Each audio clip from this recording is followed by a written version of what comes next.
To all my warriors, to all my तीपरसास, जिन्होंने हमें ऐसा अच्छा तरीके से सपोर्ट किया और हमारा वन डे बंद को सक्सेसफुल कराया, मैं सबको बेलाय बेलाय नो हम बाय बोलना चाहता हूँ।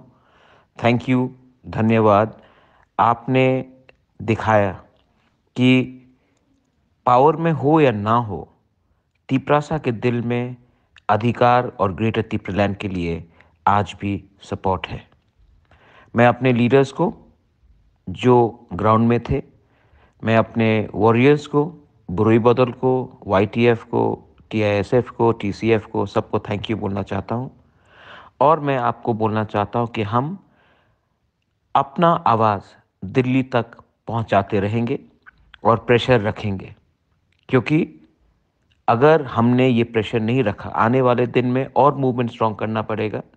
और अगर हमने ये प्रेशर नहीं रखा तो हमारे तीपरासा को कुछ नहीं मिलेगा।